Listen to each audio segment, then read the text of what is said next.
So Okay. Kate wants to ask, she has a Jack Russell mix, and is there a way to prevent a prey-driven dog from killing animals in the yard, like a woodchuck?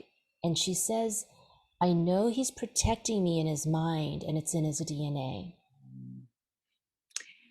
Yeah, this is a challenge because when it's in the DNA, that's difficult. But you have to make a contract. I had to make a contract with my cat, Patrick, who was a hunter, that I would leave him to killing off the birds as long as he didn't bring it in the house. I would honor that nature in him. But if he brought it in the house, it would get rescued. So you have to understand that you cannot, it's difficult to change that prey aspect in him. I would ask his soul, could you cut it down? I need you to patrol the yard. Give him an alternative. I love it when you patrol the yard and make sure that no big animals like a mountain lion or a bear coming in.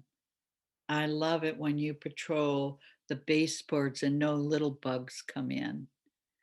Give him an alternative and then make the contract that you will let it be outside and will not interfere unless he brings that animal inside. It is difficult, but there is a reason. And so to change the nature is very hard on them, and it adds more focus on you killing the animal versus this is what I would like you to do. I did something with my cat, Peaches, once. We had gophers. And so I would watch the iris disappear. You know, the gophers were wild. And so I told Peaches, I said, Peaches, honey, you have to patrol the holes and keep the gophers from making more holes in because they're going to make big tunnels underneath the house. And I saw our house collapsing into the earth. 7 years she sat every single day staring at these holes. Get up in the morning, she'd go outside and do her job every single day. We didn't have any more gophers coming in, but I felt so bad when they were all gone. And she's out there still watching the hole, making sure there's no gophers around. So, so make your contract with them and honor that part. Give them an alternative because right now you're supporting the amount of um, stuff that's happening with those other creatures. All right. Maybe give them a vision of chasing them into another yard. If you can't, if that's not successful, then give the alternative of patrolling the yard, coming and patrolling the baseboard. Okay. Wonderful. It was And hard for me. Yeah. Go ahead, Vic. you ready for the next question? Yeah. So Luz says, how do I get Yoti to eat her food? I think she senses my concern. She sniffs it and walks away, even if she's hungry. First off, I would have the stomach checked, and she may need a good probiotic because a lot of animals right now are having gut issues. A lot of cats are having enormous amount of gut issues.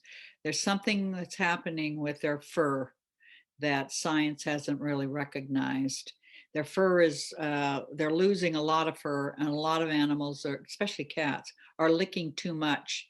There's a biting thing that you can't see the creature, but it gets under the skin, and they're literally tearing their skin out, just digging, digging, digging, and licking, and it's causing internal problems with their gut.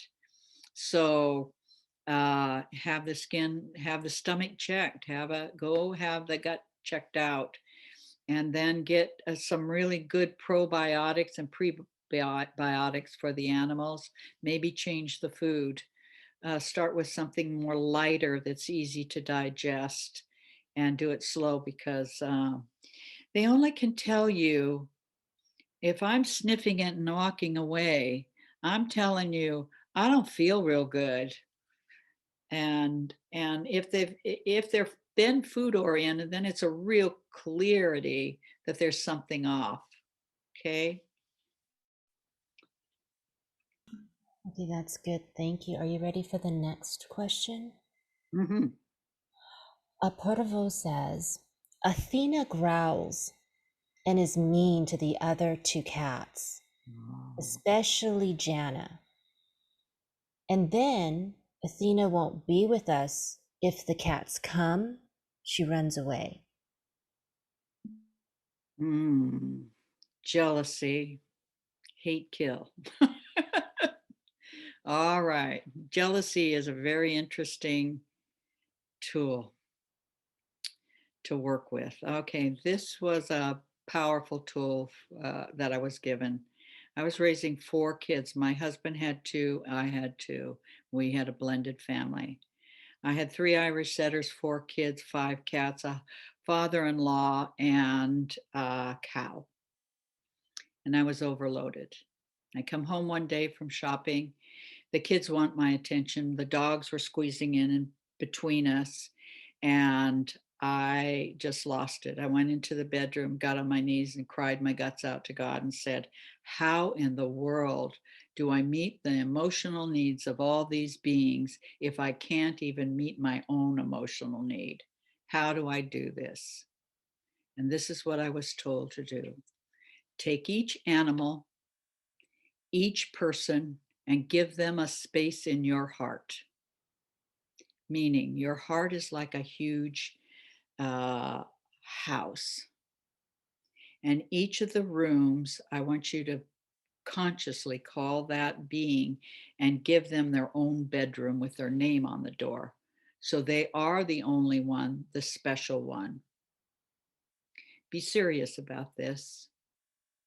Then, once you have their name and you've given them a space in your heart, then take each animal or person and think about what it is that you love about that being. It might be the way they tilt their head and look at you. It might be a behavior of rubbing against your leg. If it's a cat, the cat. And as you do that, you only think about the aspects that you truly love. All of that goes into their room. They will feel the depth of your love. Jealousy stops. Spitting stops. Then in your mind, you want to see them. I love it when you walk by and look at your sister. I love it when the group lays together. I love our family as a unit in my heart. It's powerful. Don't underestimate this. I experienced by doing this at a week, and I asked God, how long do I have to do this? Smart ass. And I got, you will continue. You will continue. So each day I would be driving and I would take one child or one animal. I'd be taking a shower. I would take one animal or one child. I would be doing dishes and I would be thinking of how much I love that being, how much I love that dog. I love the way you look. I love the way you move. It was physical actions that I was responding to, them rubbing on my leg, tilting their head, the way my daughter always, from the time she was little, would disappear in a grocery store and find the most saddest, lonely person and want to hold their hand. It was how my son could spend hours drawing. I experienced after about a week, I think it was, no jealousy between any of the kids or the dogs and stuff. That's how powerful this was. Internal first, feel it inside your heart first, and then give it power externally.